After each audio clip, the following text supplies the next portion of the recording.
friends. So next question is, what are the different type of replication agents in SQL Server? So we can answer that a snapshot agent. Okay, typically it is used in all replication type of replication. Next, log reader agent. It is used with transaction replication to move transaction marked for replication from transaction log to the publisher to distribution databases. Next is distribution agent. It is used to a snapshot replication and transitional replication.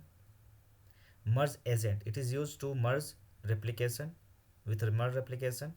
It apply initial snapshot to the subscriber to move or reconcile in incremental data each that occurs. Means this is doing that reconcile the changes in publisher and subscriber. Okay, and last one is queue reader agent. It is used with transaction replication with the queue updating options. Okay, so these are the five replication agents. Hope you understand. Thank you for watching.